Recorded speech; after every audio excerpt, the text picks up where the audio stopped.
Welcome to my channel. இன்றைக்கி பங்குனி உத்திரம் விரதத்துக்கும் இன்னொன்று சித்திரை ஒன்றும் வரப்போகுது இல்லையா, அதனால அதுக்கு முன்னாடியே நம்மளோட பூஜை பாத்திரமும் பூஜை அறையில் இருக்கக்கூடிய ஃபோட்டோஸும் சாமி ஃபோட்டோஸையும் க்ளீன் பண்ணுற வேலை தான் நான் பண்ணிகிட்ருக்கேன். எப்படி பங்குனி உத்திரத்துக்கு விரதம் இருக்கிறதுன்னு ஒரு சிலருக்கு தெரியாது, அதை பற்றின கிளாரிட்டியும் இதில் கொடுக்க போகிறேன். இன்னொன்று பூஜை பாத்திரம் தேய்க்குறீங்க, அவங்கெல்லாம் சட்டுன்னு நம்மளோட வேலை முடியணும், கை வலிக்கக்கூடாது. ஒரு சிலருக்கு கையெல்லாம் கிழிக்கும் பூஜை பாத்திரம் தேய்க்கும் போது தான், அந்த பெயின் இல்லாமல் இருக்கிறதுக்கு ஒரு சின்ன டிப்ஸ் கொடுக்க போகிறேன்.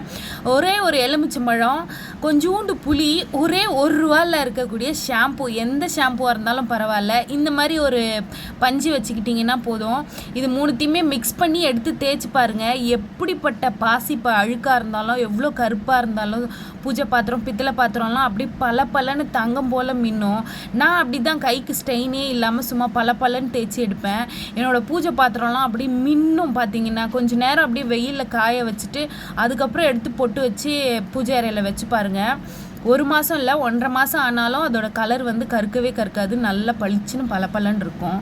இன்னொன்று பூஜையை செய்கிறீங்க, நீங்கள் விரதம் இருக்கீங்கன்னா தலைவாசலுக்கு முதல் நீங்கள் அவங்கள கும்பிட்டுட்டு அதுக்கப்புறம் பூஜை ரூமில் போயிட்டு பூஜை பண்ணி பாருங்கள். ரொம்ப நல்லாயிருக்கும், உங்களுக்கு மனசும் திருப்தியாக இருக்கும். நம்மளோட நிலைவாசலில் தான் நம்மளோட குலதெய்வமாக இருக்கட்டும், மற்ற எல்லா தெய்வங்களும் நிலைவாசலில் குடியிருப்பாங்க. அதுக்கப்புறம் தான் வீட்டுக்குள்ளே வருவாங்க.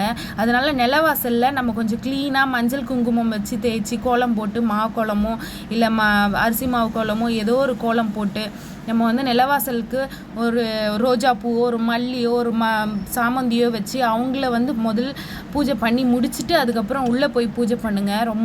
ரொம்ப நல்லது. நான் அப்படி தான் என்னோடய பூஜையை ஆரம்பிப்பேன். அதுக்கப்புறம் பூஜை அறையில் இருக்கக்கூடிய சாமி ஃபோட்டோக்கெல்லாம் குங்குமம் மஞ்சள் வைக்கும்போது அந்த மஞ்சளில் கொஞ்சமாக பன்னீர் கலந்துக்கோங்க. பன்னீர் கலந்து அதுக்கப்புறம் பொட்டு வச்சு பாருங்கள் சாமிக்கு. அந்த ஸ்மெல்லும் வாசமும் நல்லா இருக்கும், கமகமன்னு இருக்கும். இன்னொன்று சீக்கிரம் அந்த மஞ்சள் குங்குமம் கலர் மாறாது, நல்ல மெயின்டைன் ஆகும். 1.5 மாதம் இருந்தாலும் அந்த மஞ்சள் குங்குமம் கலர் அப்படியே இருக்கும். அதுக்கப்புறம் பார்த்திங்கன்னா பங்குனி உத்திர விரதம் எப்போலேருந்து ஸ்டார்ட் பண்ணோம், காலையிலேருந்து சாயங்காலம் வரைக்கும் இருக்கணுமா என்ன எப்படின்ற கிளாரிட்டி இல்லாமல் இருக்கும். ஸோ அதை பற்றினது தான் இப்போ பார்க்க போகிறோம்.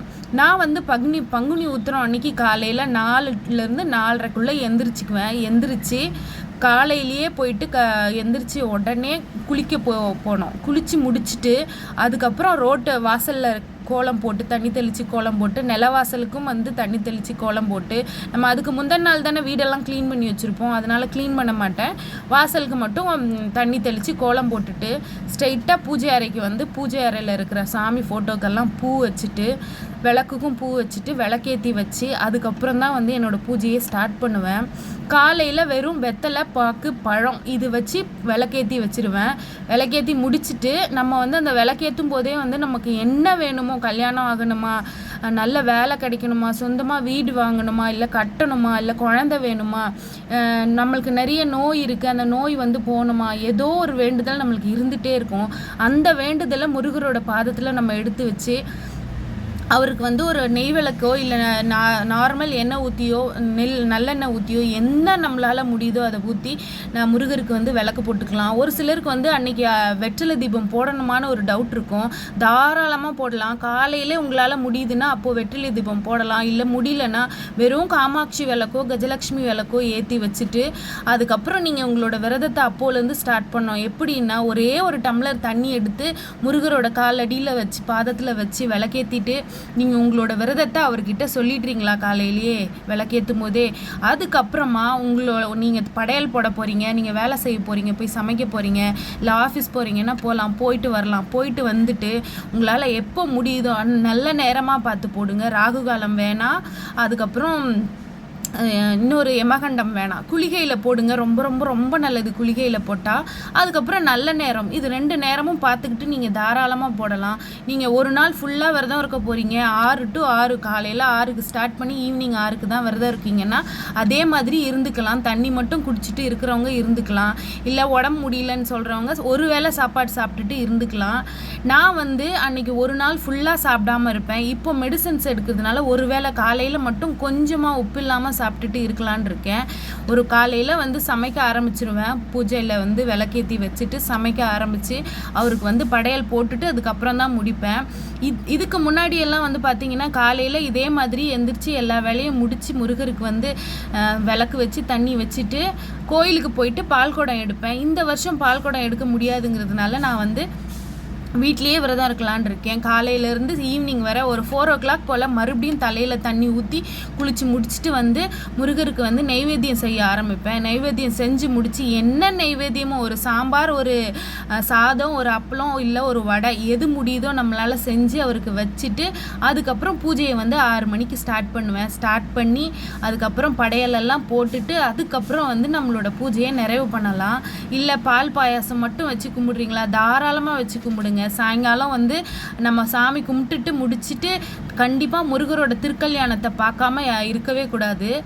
முடியாதவங்க பரவாயில்ல, முடிஞ்சவங்க பக்கத்தில் கோயில் இருக்குன்னா முருகருக்கு அன்றைக்கி ஈவினிங் வந்து திருக்கல்யாணம் நடக்கும். அந்த திருக்கல்யாணத்தை தாராளமாக போய் பார்க்கலாம், ரொம்ப நல்லது. நம்ம இந்த பங்குனி உத்திரத்தில் நம்மளால் முடிஞ்ச என்ன நைவேத்தியம் கிடைக்குதோ வச்சு நம்ம முருகருக்கு வந்து அவரோட பாதத்தில் நம்மளோட வேண்டுதலை வச்சு நம்ம வேண்டிக்கிட்டோன்னா கண்டிப்பாக இந்த வருஷம் இல்லைனாலும் அடுத்த வருஷம் இல்லைனாலும் ஒரு நாள் கண்டிப்பாக அதை நிறைவேற்றியே வைப்பார். நான் விரதம் இருந்துட்டேன், நான் இவ்வளோ வந்து ஒரு நாள் ஃபுல்லாக பட்டினி இருந்தேன், 40 நாள் பட்டினி இருந்தேன், ஆனால் எனக்கு முருகர் இதை நடத்தலைன்னு நம்ம வந்து அவரை வெறுக்கவே கூடாது. அவர் மேலே இருக்க நம்பிக்கையும் குறைக்கக்கூடாது. நம்மளோட கர்மா வந்து நம்மளை தொடர்ந்துகிட்டே இருக்கும். நம்மளோட கர்மானால தான் நம்மளுக்கு வந்து கிடைக்க வேண்டியது கொஞ்சம் தள்ளி போகும். அதனால முருகர்கிட்ட நம்ம சொல்லிக்கிட்டே இருப்போம், நம்ம வேண்டிக்கிட்டே இருப்போம். நம்மளோட வேண்டுதல் கண்டிப்பாக ஒரு நாள் நடந்தே தீரும். அது என்னவா இருந்தாலும் நல்லதே நடக்கும். நம்ம என்ன வந்து நம்மளோட எண்ணங்கள் தெளிவாகவும் நல்லதாகவும் இருந்தால் நம்ம என்ன வேண்டுனாலும் கண்டிப்பாக முருகர் நடத்தி வைப்பார். அன்னைக்கு ஈவினிங்காக இருக்கட்டும் இல்லை காலையில் நீங்கள் எப்போ வந்து முருகருக்கு தளிகை போடுறீங்களோ அந்த டைமில் 6 விளக்கு 6 வெற்றிலை வச்சு கும்பிடுறதுக்கு உங்களுக்கு வந்து முடியும் அப்படின்னு சொன்னால் கண்டிப்பாக தாராளமாக வெற்றிலை தீபம் போடலாம். இல்லை முடியலங்கிறவங்க ஷட்கோணம் போட்டு சரவண பவன் எழுதி நடுவில் ஒரே ஒரு மண் விளக்கு வச்சு அதில் தீபம் போட்டாலும் சரி, ரொம்ப நல்லது தான். அவரை நினச்சிட்டு நம்ம கும்பிடுறது கண்டிப்பாக அது என்ன எப்படி நம்ம கும்பிட்டாலும் முருகர் வந்து நம்மளை ஏற்றுக்குவார். நான் வந்து இன்றைக்கி ஷட்கோணம் போட்டு சரவண பவன் எழுதி அதுக்கு மேலே வெற்றிலைக்கு வந்து மஞ்சள் குங்குமம் வச்சு 6 வெற்றிலை வச்சு 6 வெற்றிலைக்கு மேலே 6 அகல் விளக்கு வச்சு முருகருக்கோட பாதத்தில் என்னோடய வேண்டுதலை நான் இன்றைக்கி வைக்க போகிறேன். வச்சு முருகர்கிட்ட நமக்கு என்ன வேணுமோ நம்ம வேண்டுவோம். நம்ம கேட்க தான் முருகர் கொடுத்துக்கிட்டே இருப்பார். அப்படி தான் நான் கேட்க முருகர் கொடுப்பாரு அப்படின்னு நம்ம நம்புவோம். நம்ம நம்பிக்கை தான் நம்மளுக்கு வந்து அந்த வேண்டுதலை நிறைவேற்ற கண்டிப்பாக அது உதவியாக இருக்கும்.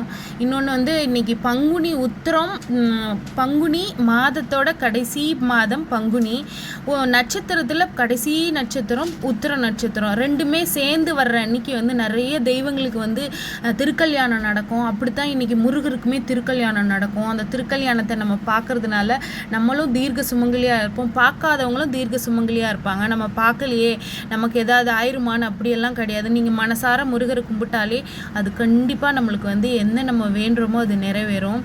முடிஞ்ச அளவுக்கு மற்றவங்களை பார்த்து நம்ம வந்து ஐயோ அவங்க நல்லா இருக்காங்களேன்னு பொறாமப்படாத வாழ்க்கையை என்னமோ இருந்தால் நம்மளுக்கு கண்டிப்பாக நல்ல வாழ்க்கை கிடைக்கும். அது அவங்கவுங்க செஞ்ச பாவத்துக்கும் புண்ணியத்துக்கும் வர்ற பலன்கள் தான் அது.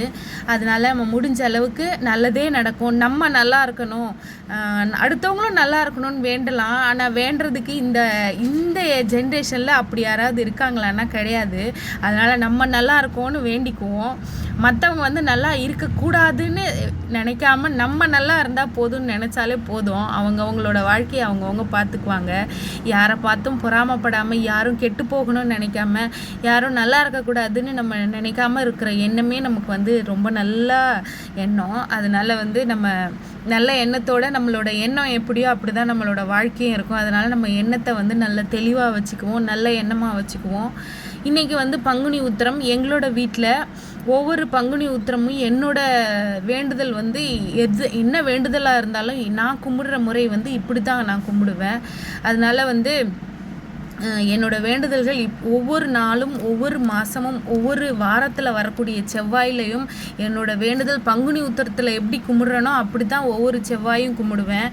படையல் மட்டும் போட முடியாது செவ்வாய்க்கிழமை. அதனால வந்து பங்குனி உத்திரமும் தைப்பூசம் அந்த மாதிரி நாட்களில் படையல் போட்டுக்குவேன். கிருத்திகையாக இருக்கட்டும் இல்லை செவ்வாயாக இருக்கட்டும் நார்மலாக இப்படி தான் 6 வெத்தலை வச்சு கும்பிடுவேன்.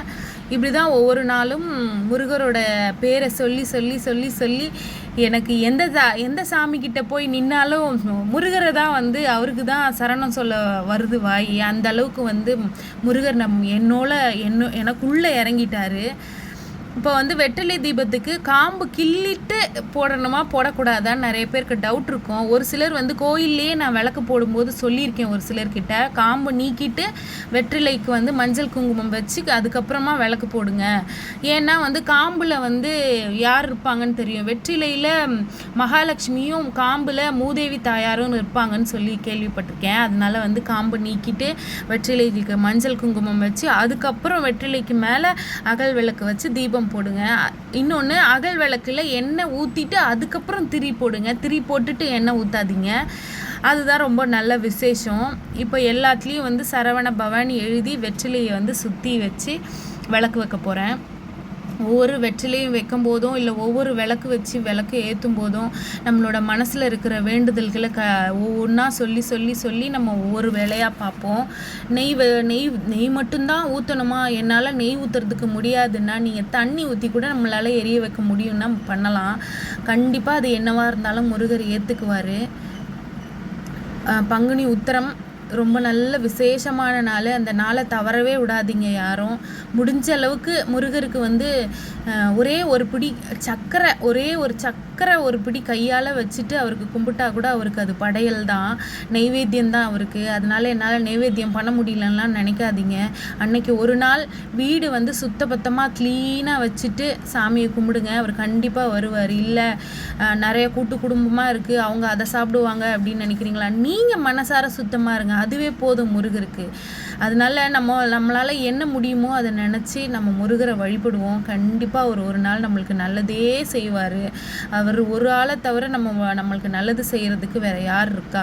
நம்ம வேறு யார்கிட்ட போய் நம்மளோட கஷ்டத்தை சொல்லுவோம்? தெய்வம் மட்டும்தான் துணைன்னு என்ன மாதிரி நம்பியிருக்கவங்க எல்லாருக்கும் முருகரோட துணை வந்து கண்டிப்பாக கிடைக்கும். கண்டிப்பாக அவர் வந்து நம்மளுக்கு நல்லது செய்வார். நம்மளோட கஷ்டத்துலேருந்து நம்மளை எல்லாரையும் காப்பாற்றுவாருன்னு நானும் நம்புகிறேன். ஒவ்வொரு விளக்காக ஏற்றிட்டு நான் இப்போ கும்பிட போகிறேன். கற்பூரம் காமிச்சாலும் சரி, ஊதுபத்தி தூபம் போடுங்க, என்ன நம்மளால் முடியுதோ அதை வைங்க. இன்னொன்று, சாமி வந்து படையல் போட்டுட்டு நம்ம கற்பூர தீபாராதனை காமிச்சதுக்கப்புறம் நம்ம சொல்ல வேண்டிய திருப்புகழாக இருக்கட்டும், சஷ்டி கவசமாக இருக்கட்டும், எது நம்மளால் முடியுதோ சொல்லுங்கள். அன்றைக்கி வந்து கந்த சஷ்டி கவசம் படிக்கலாம், வேல்மாறல் படிக்கலாம், திருப்புகழ் படிக்கலாம், பகை கடிதல் படிக்கலாம். இந்த மாதிரி ஒவ்வொன்றா இருக்குது முருகருக்கு. குழந்தை பாக்கியம் இல்லாதவங்களுக்கு வந்து அதுக்குன்னு ஒரு தனி திருப்புகழ் இருக்குது. கல்யாணம் ஆகாதவங்களுக்குன்னு ஒரு திருப்புகழ் இருக்குது. அதெல்லாம் நம்ம போட்டாலே கூகுளில் அது வந்துடும். அந்த மாதிரி இருக்கிற திருப்புகழை படிக்க முடிஞ்சவங்க தாராளமாக படிங்க. அதுக்குன்னு தனித்தனி இருக்கிற திருப்புகழ் தான் படிக்கணும், அப்போ தான் அந்த நம்மளோட வேண்டுதல் நிறைவேறுமா அப்படியெல்லாம் கிடையாது. உங்களுக்கு வந்து திருப்புகழ் வந்து தேடி கண்டுபிடிச்சி படிக்க முடியாது அப்படின்னு நினைக்கிறவங்க ஓம் சரவண பவன் சொல்லுங்கள். அது கூட சொல்ல முடியாதா, முருகான்னு சொல்லுங்கள். முருகான்னு கூப்பிட்டா அவர் கூப்பிட்ட குரலுக்கு அவர் ஓடி வந்துடுவார். நம்ம செஞ்சுருக்க பாவ புண்ணியத்தை பொறுத்து தான் நம்மளோட பலன்கள் வந்து எப்படின்னு தெரியும். நம்ம தெரிஞ்சோ தெரியாமையோ இல்லை முன்னாடி செஞ்ச பாவ புண்ணியத்தெல்லாம் முருகர் அழித்து நம்மளுக்கு வந்து புண்ணியத்தை மட்டுமே நிலநிறுத்தி வைப்பார். 6 விளக்கு அழகாக எண்ணம் நம்மளோட ஜெகஜோதியாக எண்ணம் போல் எரியுது பாருங்கள். முருகரோட அழகு அவர். இன்றைக்கி வந்து இப்படி தான் வந்து போச்சு. அதுக்கப்புறம் விளக்கு போட்டு முடிச்சதுக்கப்புறமா நம்ம வந்து படிக்க வேண்டியதெல்லாம் நான் இப்போ காமிக்கிறேன் பாருங்கள். வேல்மாறல் படிங்க, ரொம்ப ரொம்ப நல்லது வேல்மாறல். எந்த அளவுக்கு உங்களால் படிக்க முடியலையா, பாட்டை வந்து ஓட விடுங்க போட்டுட்டு. ஃபோனாக இருக்கட்டும், டிவியாக இருக்கட்டும், அந்த பாட்டை போட்டுட்டு அந்த பாட்டு வந்து ஓடிக்கிட்டே இருந்தது. நம்மளுக்கு படிக்க தெரியாதுன்னாலும் பரவாயில்ல, அந்த பாட்டு நம்ம வீட்டில் அந்த சத்தம் கேட்டாலே எப்படிப்பட்ட கெட்டதும் ஓடி போயிடும். நம்மளோட வீடு தேடி நல்லது வரும், முருகரும் வருவார். ஒவ்வொரு நாளும் வந்து நமக்கு எவ்வளோ நோயில் இருக்கிறவங்களா இருக்கட்டும், கஷ்டத்தில் பண கஷ்டமாக இருக்கட்டும், மன கஷ்டமாக இருக்கட்டும், நம்மளை வந்து சுற்றி இருக்கிற கெடுதல் எல்லாமே நம்மளை விட்டு சீக்கிரம் ஓடி போயிடணும். முருகா முருகா முருகா முருகான்னு சொல்லிக்கிட்டே இருப்போம். கண்டிப்பாக ஒரு நாள் நல்லதே நடக்கும். பங்குனி உத்திரத்தில் முருகருக்கு வந்து அவ்வளோ விசேஷமான நாள். அடுத்து சித்திரை வருது. சித்திரை 1 தமிழ் வருடப்பிறப்பு. அந்த நாளுக்காகவும் சேர்த்து இப்போவே வந்து பூஜை அறையெல்லாம் க்ளீன் பண்ணி விளக்கு போட்டு எல்லாரும் கும்பிட்டுட்ருப்பாங்க. ஸோ எங்களோட பூஜை அறை அழகாக க்ளீன் பண்ணி எங்களோட அம்மனையும் எங்களோட தெய்வங்களையும் எவ்வளோ அழகாக சிரிச்சுக்கிட்டு இருக்காங்க பாருங்கள். ஒவ்வொரு பூஜை அறையிலையும் ஒவ்வொரு மாதிரி தெய்வங்கள் கடாட்சமாக இருக்கும். எங்களோட பூஜை அறையில் எனக்கு ரொம்ப பிடிச்ச மாதிரி சாமிங்களோட அருள் வந்து அழகாக தெரியும் பார்க்கவே. இப்போ வேல்மாறல் படித்து முடிச்சுட்டு கந்த சஷ்டியும் படித்து முடிச்சுட்டு பகைக்கடுதல் இருக்குது பாருங்கள். முருகர் துதியும் இருக்குது. உருவாய் அருவாய் உளதாய் இளதாய் அதுவும் படிக்கலாம். பகை கடிதல் படிங்க, அது இன்னும் ரொம்ப விசேஷம். நான் வந்து வேல்மாறல் படிச்சுட்டு முருகன் துதி பகை கடிதல் படிப்பேன். அதுக்கப்புறம் கடைசியாக முருகர் போற்றி குமரஸ்தவமும் படிக்கலாம். ரொம்ப நல்லது குமரஸ்தவம். புக்கு இல்லையா, ஃபோனில் போட்டு பாருங்கள். ஃபோன்லேயும் இல்லையா, முருகா முருகா முருகான்னு சொல்லுங்கள் 108 முறை. 108 தான் சொல்லணுமா? அப்படியெல்லாம் ஒன்றுமே கிடையாது. நீங்கள் உங்களுக்கு எவ்வளோ வருதோ அவ்வளோ படிங்க. ஏறுமயில் ஏறி விளையாடு முகம் 1, ஈசருடன் ஞானமொழி பேசும் முகம் 1, கூறுமடி யார்கல் வினை தீர்க்கும் முகம் 1, குன்றுருவ வேல் வாங்கி நின்ற முகம் 1, மாறுபடு சூரரை வதைத்த முகம் 1, வள்ளியை மனம் புணர வந்த முகம் 1, ஆறுமுக மான பொருள் நீ அருளல் வேண்டும், ஆதியரு நாச்சலம் அமர்ந்த பெருமானி. வெற்றிவேல் முருகனுக்கு அரோகரா. இந்த திருப்புகழை கடைசியாக படிச்சுட்டு என்னோட வேண்டுதலை வந்து முருகரை பாதத்தில் வச்சு என்னோட பூஜையை நிறைவு பண்ணுவேன். இப்படி தான் என்னோட பூஜையை வந்து நான் நிறைவு பண்ணியிருக்கேன். வெற்றிவேல் முருகனுக்கு அரோகரா. வெற்றிவேல் முருகனுக்கு அரோகரா. வீரவேல் முருகனுக்கு அரோகரா. ஞானவேல் முருகனுக்கு அரோகரா.